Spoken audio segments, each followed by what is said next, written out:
Good evening everyone. नमस्कार, आदाब, सत श्री अकाल। देखो मेरे प्यारे दोस्तों, हमने टेंस का जो कंसेप्ट स्टार्ट किया था उसमें हमने पास्ट इंडेफिनेट तक कंप्लीट कर लिया और मैं ये एक्सपेक्ट करके चलता हूँ कि अब तक मेरे द्वारा जितना भी कंटेंट आपको टेंस में दिया गया है वो आपके लिए यूजफुल रहा होगा। अगर कोई कंप्लेंट है तो आप बिल्कुल कमेंट बॉक्स में छोड़ सकते हैं। अगर अभी तक तो आपको कमेंट आई नहीं तो मैं यही मान के चलता हूँ कि मेरे द्वारा जितना भी कंटेंट आपको दिया गया है वो सारा इजीली आपको समझ में आ रहा और आपके लिए यूजफुल भी होगा। इसीलिए तो आप इस कंटेंट को पढ़ रहे हो, है कि नहीं? तो चलो इसी सिलसिले को हम थोड़ा सा आगे लेके चलें। तो इंडेफिनेट कंप्लीट हुआ था, अब आज पढ़ते हैं हम अपने past continuous tense. Past continuous की अगर मैं बात करूं तो जैसा अपना प्रेजेंट कॉन्टिन्यूअस टेंस रहा बिल्कुल उसी के जैसा पास्ट कॉन्टिन्यूअस भी आपका रहने वाला। अलग से उसमें कुछ भी नहीं है, कंडीशंस वैसी की वैसी रहने वाली है। सिंपल सी बात है कि एक नेचुरली अगर मैं बात करूं तो पास्ट कॉन्टिन्यूअस होता है पास्ट में किसी टाइम पे आपका एक्शन क्या था, रनिंग में था। पास्ट के किसी टाइम पे आपका एक्शन क्या था, रनिंग में था, उसी को हम पास्ट कॉन्टिन्यूअस कहेंगे। सिंपल सी बात है। प्रेजेंट के लिए क्या बोलते थे, प्रेजेंट में कहीं ऑनगोइंग होगा, ऐसा ही पास्ट में कहीं ऑनगोइंग होगा। उसी टाइम को दिखाने के लिए अपन पास्ट कॉन्टिन्यूअस टेंस का यूज कर रहे हैं। और कॉन्टिन्यूअस का मतलब भी करता है किसी एक्शन का प्रोग्रेस में होना, और साथ में लगा दिया उसके पास्ट। देखो अगर मैं कहूँ कॉन्टिन्यूअस का मतलब क्या होता है, ऑन गोइंग। और यहाँ ये देखो पास्ट क्या आपका टाइम दे रखा है कि नहीं। तो पास्ट के किसी समय में आपका एक्शन कैसा रहा होगा, जारी रहा होगा, उसी को हम पास्ट कॉन्टिन्यूअस में पढ़ेंगे। पहली दूसरी बात देखो, हेल्पिंग वर्ब जो कि सबको पता होनी चाहिए इसकी क्या होती है, वॉज एंड वॉज। वॉज का यूज करते हैं सिंगुलर सब्जेक्ट के साथ में और वर्ब का यूज करते हैं प्लूरल सब्जेक्ट के साथ। वो मैन वर्ब की फर्स्ट फॉर्म के साथ आईएनजी यूज करते। लेकिन मैंने आपको एक चीज बताई थी क्या, कि जो आई होता है, कौन आई, आई को हम प्रेजेंट में सिंगुलर मानते हैं और पास्ट में सॉरी उल्टा बोल दिया, आई को प्रेजेंट में हम प्लूरल मानते हैं। क्या मानते हैं, प्लूरल, और पास्ट में से सिंगुलर माना जाता है। इसीलिए आई को वॉज के साथ ही यूज किया जाता। याद रखेंगे इस बात को। जैसे बाइलिंगुअल आप लिख लेना कि आई का यूज वॉज के साथ किया जाता है। I use in this sentence with was. Okay done. आगे चलते हैं तो कुछ बेसिक सा सेंटेंस बना लेते हैं इसकी एक बार कंडीशन को समझने के लिए। हेल्पिंग वर्ब, मैन वर्ब को समझने के लिए हम क्या करते हैं, एक सिंपल सा सेंटेंस बना के कंडीशन को समझने की कोशिश करते हैं। फिर उसके बाद में इसका यूज एग्जाम में कैसे आएगा उस बात पे चलेंगे। तो पहले हम बिल्कुल बेसिक, जैसे मैंने लिखा I was reading a book. ये एक बिल्कुल सिंपल सा सेंटेंस है, बिल्कुल सिंपल। यहाँ इसमें कोई क्रिटिकल दिख नहीं रहा। देखो यहाँ पे मैंने वर्ब की फर्स्ट फॉर्म में आईएनजी लगाया और वॉज यूज किया। वॉज बी की सेकंड फॉर्म होती है जो किसको दिखाती है, पास्ट। बन गया पास्ट कॉन्टिन्यूअस। सिंपल सी बात है, इसमें कहीं कोई क्रिटिकलनेस है नहीं। इसके बाद अगर मैं बात करूँ तो इसका नेगेटिव बनाएंगे। नेगेटिव बनाएंगे तो क्या बन जाएगा, I was not reading a book. कुछ एक्स्ट्रा। अब मेरा यहां से आपके लिए क्वेश्चन बन गया क्या, कि ये जो नॉट दिख रहा है आपको, क्या नॉट, इस नॉट की पार्ट ऑफ स्पीच आप मेरे को कमेंट करेंगे। पार्ट ऑफ स्पीच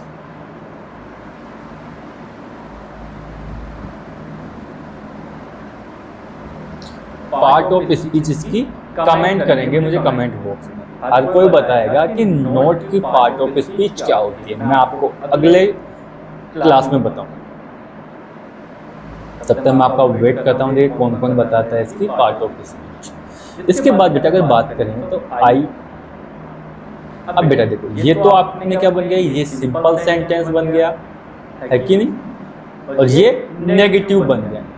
इन दोनों के बाद में आपका इंट्रोगेटिव बताता है, तो इंट्रोगेटिव क्या बनाओगे, I was I reading a book, और लास्ट में आपकी पंक्चुएशन क्वेश्चन मार्क। इसे कभी इग्नोर नहीं करना है आपको, याद रखिए। जब कभी भी आप सेंटेंस डिजाइन करते हैं तो कभी भी पंक्चुएशन को इग्नोर नहीं करना है, क्योंकि पंक्चुएशन को अगर आप इग्नोर कर देते हैं तो उसके बाद आपका सेंटेंस सही होते हुए भी गलत माना जाता है। तो कभी भी पंक्चुएशन को इग्नोर ना करें। चलो आगे चलते हैं, ये बन गया। अब इसका बेटा WH वर्ड से बनाएंगे, तो मैं लिख लेता हूँ where was I reading a book, कि कहाँ पे आप बुक रीडिंग, मैं बुक रीडिंग कर रहा था, बन गया। लेकिन अब मेरा एक और सवाल बन गया आपके लिए, और वो सवाल ये बन गया कि कहीं भी किसी भी सेंटेंस में आप इन चारों सेंटेंस को देख के आप ये बताइए कि अगर वॉज या वर आपको सेंटेंस में ना दे रखा हो तो क्या आप ये आइडेंटिफाई कर सकते हैं कि ये पास्ट कॉन्टिन्यूस है? आपको सर बिल्कुल भी नहीं कर सकते। तो अगर एग्जाम में ऐसा आपके साथ में हुआ कि आपको प्रेजेंट कॉन्टिन्यूस भी दे दिया जाए, आपको दिख नहीं रहा क्या, सॉरी नहीं यार, कि आपको प्रेजेंट कॉन्टिन्यूस भी दे दिया जाए और पास्ट कॉन्टिन्यूस भी दे दिया जाए, तो आप किसको प्रीफर करोगे?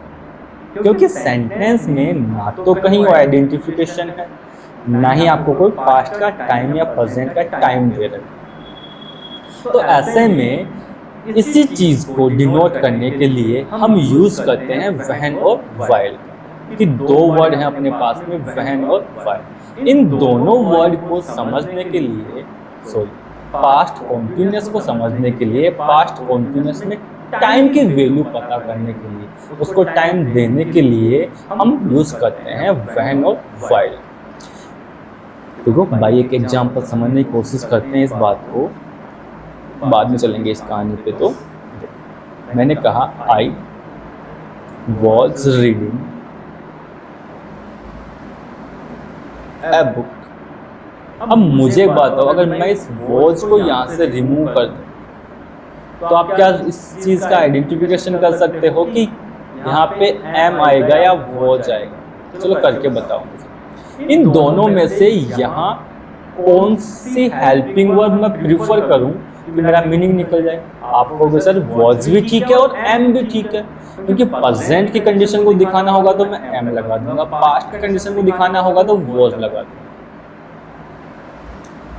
तो एग्जाम में डिक्टो क्वेश्चन अगर आपको प्रीफर होगा तब क्या प्रीफर करोगे? दोनों में से किसी एक को चूज करना, दोनों में से किसी एक को चूज करना। अगर दोनों में से किसी एक को चूज करना है बेटा, तो किसको चूज करोगे भैया? आप ही बताओ एक बार मुझे, है आपके पास में जवाब? अब इस क्वेश्चन का जवाब देने के लिए ही हम व्हेन और व्हाइल को इसके साथ में कनेक्ट करते हैं, ताकि हमें एग्जैक्ट ये पता चल जाए कि ये कंडीशन पास्ट की है या नहीं। क्यों? क्योंकि व्हेन एक कंजक्शन होता है, व्हाइल एक कंजक्शन होता है, और कंजक्शन का मतलब क्या होता है? वो एक से ज़्यादा सेंटेंस को कनेक्ट करते हैं। क्या करेंगे? एक से ज़्यादा सेंटेंस को कनेक्ट करेंगे। सिंपल सी बात है, अगर सेकंड सेंटेंस अगर पास्ट में होगा तो पहले वाला सेंटेंस भी पास्ट होने वाला है। अगर फर्स्ट सेंटेंस पास्ट की डिस्कशन कर रहा है तो सेकंड भी पास्ट, मतलब स्टेटमेंट पूरी पास्ट में होगी या फिर प्रेजेंट में होगी। सिंपल सी बात। चलो देखते हैं। तो इस व्हेन और व्हाइल के यूज को समझने के लिए स्टार्ट करते हैं अपना कंसेप्ट। देखो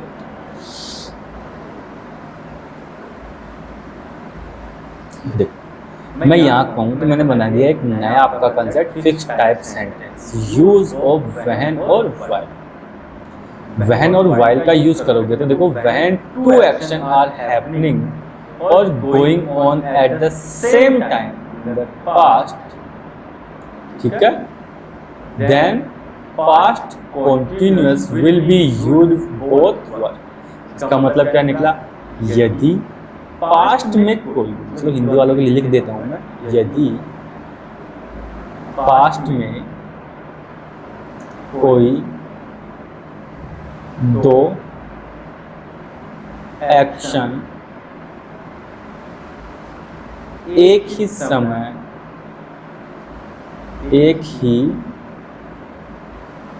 समय पर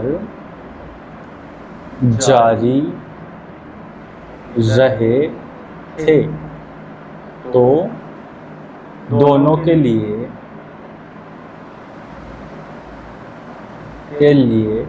पास्ट कॉन्टिन्यूअस का यूज करेंगे। अगली बात समझ में, चलो देखते हैं आगे इसको, इस कहानी को।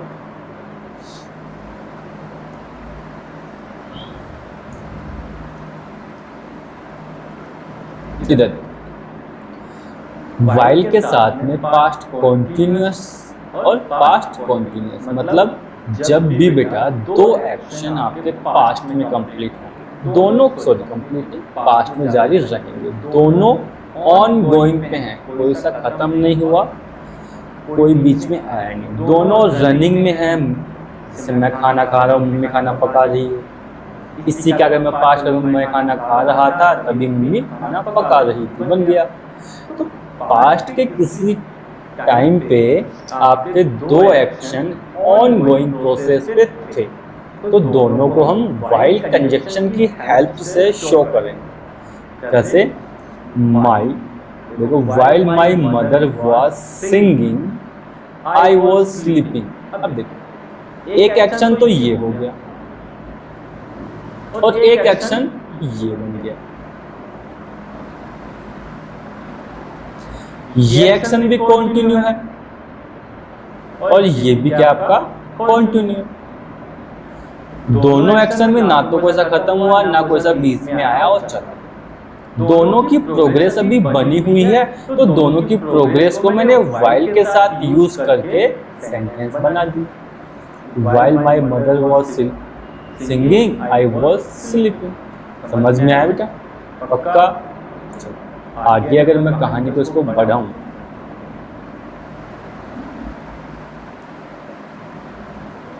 तो देखो, अब ऐसा नहीं है कि पास्ट वाइल के साथ में पास्ट कॉन्टिन्यूअस ही आएगा, पास्ट इंडेफिनिट नहीं आएगा। हाँ, ये बात कंडीशन फिक्स है कि वाइल के बाद में क्या आने वाला आपका पास्ट कॉन्टिन्यूअस आएगा। ये बात फिक्स है कि वाइल जब कंजक्शन यूज करोगे ना, उसके जस्ट बाद आपको क्या देखने को मिलेगा,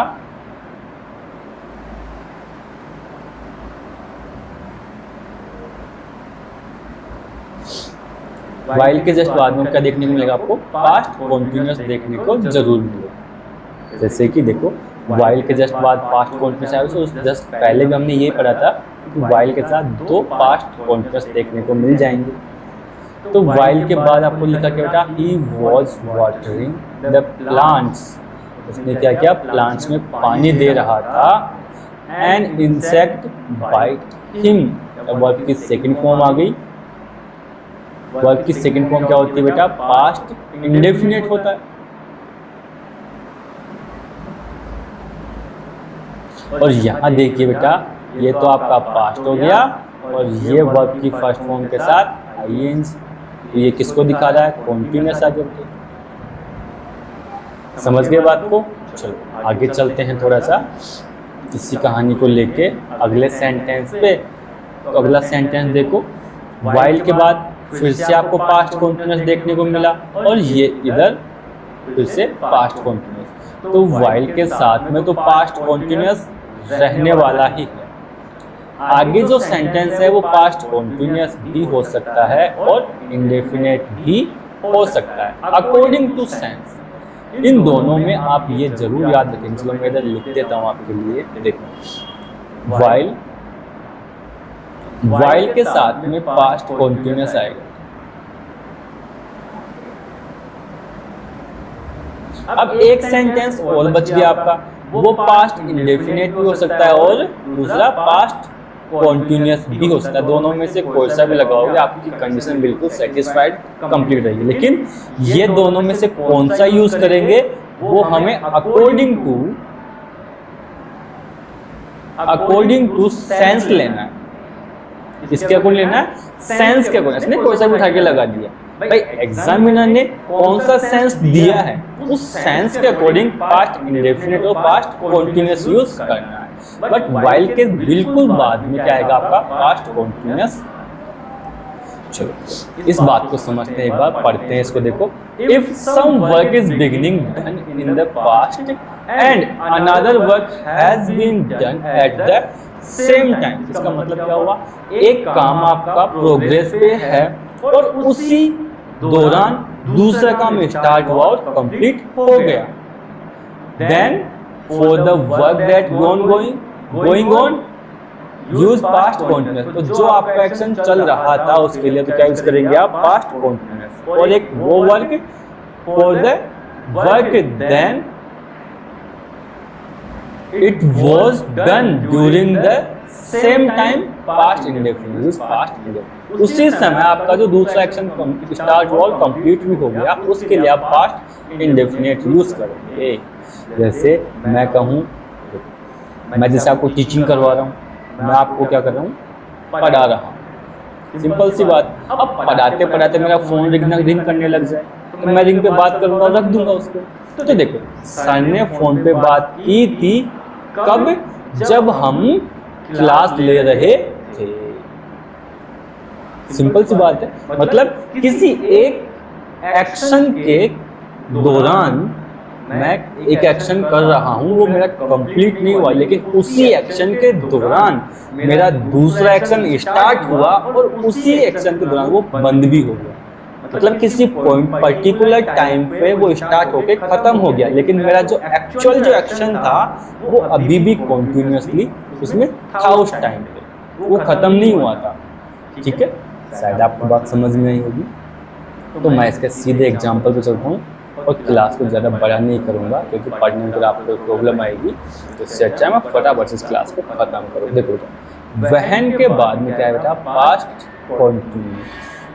When I was writing a book, he arrived. जब मैं किताब लिख रहा था वह आया था। She was cooking food when her husband came. वह खाना पका रही थी तब उसके हस्बैंड आए। अब यहाँ एक चीज देखना बेटा, वहन वर्क करता है अकॉर्डिंग टू मीनिंग। किसके according, according to meaning work करता है।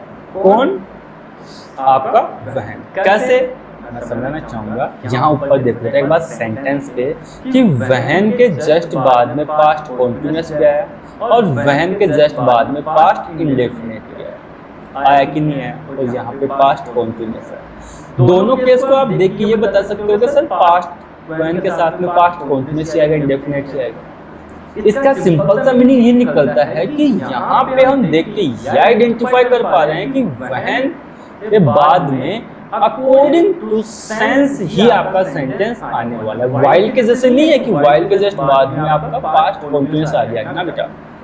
यहाँ पे पास्ट इंडेफिनिट हो सकता है तो कॉन्टिन्यूस भी हो सकता है। इस बात को याद रखेंगे क्योंकि ये कंफ्यूज करने वाली बात रटना नहीं है। अकॉर्डिंग टू सेंस बात कीजिए। अब देखो, चलो यहाँ लिख लेते हैं। इतनी कहानी तो हमने बाई नोट्स पढ़ ली कि वहन और वाइल को पढ़ लिया, हेल्पिंग वर्ब मैन वो पढ़ ली और बेसिक सी बातें थी वो पढ़ ली। लेकिन कुछ ऐसे वर्ड हैं जो जिनका सेंस हम हमेशा ऑलवेज पास्ट कॉन्टिन्यूस में ही लिया करते हैं। जैसे देखो, आपको याद होगा कि टुडे मैंने प्रेजेंट कॉन्टिन्यूस में करवाया। प्रेजेंट कॉन्टिन्यूस में करवाया था किसको, टू डे को। लेकिन टू डे का जो पास्ट होता है वो क्या होता है बेटा, दैट डे होता है। हाँ कि ना। अब टू नाइट अगर आपके सेंटेंस में दे रखी हो तो उसका पास्ट क्या हो जाएगा, दैट नाइट। तो दैट नाइट किसका वर्ड है, पास्ट का वर्ड है, उस रात, है कि नहीं। तो ऐसे केसेस में आप क्या यूज करोगे, पास्ट कॉन्टिन्यूस, है कि नहीं। जैसे that night they were coming, they were coming to meet me। उस रात वो आए थे मुझसे, आ रहे थे मुझसे मिलने। होता है, बोलते हैं सेंटेंस, अरे उस दिन तो मुझसे मिलने आ रहा था। अब उस दिन, उसकी इंग्लिश क्या बनाओगे, दैट, देखो मैं खा गया। और उस दिन क्या है, पास्ट का कोई टाइम हो, सिंपल सी बात है। और इसी के साथ जैसा एक और है क्या बेटा, दूसरा, these day. These day present का है तो इसी का पास्ट क्या हो जाएगा, दोज डे, है कि नहीं। ये पास्ट कॉन्टिन्यूस में लगाओगे तो ये प्रेजेंट कॉन्टिन्यूस में हो जाएगा, लेकिन ये किस में हो जाएगा, प्रेजेंट कॉन्टिन्यूस में। जैसे those days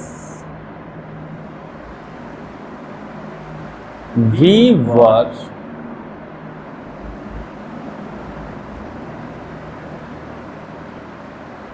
starting to play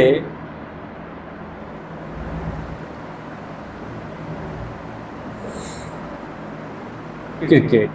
उन दिनों हमने क्रिकेट खेलना शुरू किया था, सिंपल सी बात है। अब उन दिनों एक पास्ट का वर्ड हो गया, और उन दिनों के लिए अपन इंग्लिश बनाएंगे तो क्या बन जाएगी हमारी, दोज डेज। ये आपका पास्ट कॉन्टिन्यूस खत्म हुआ।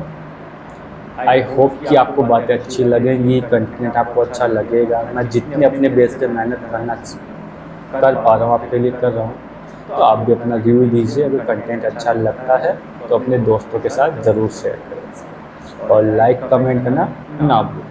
अपने क्वेश्चन डाउट ज़रूर कमेंट किया करो, उससे हमें भी अच्छा लगता है कि आप कम्युनिकेशन बना हुआ आपके साथ। चलो मिलते हैं फिर अगली क्लास में, तब तक आप इन क्लास में नोट्स को रिवाइज कीजिए और पढ़िए। बाय।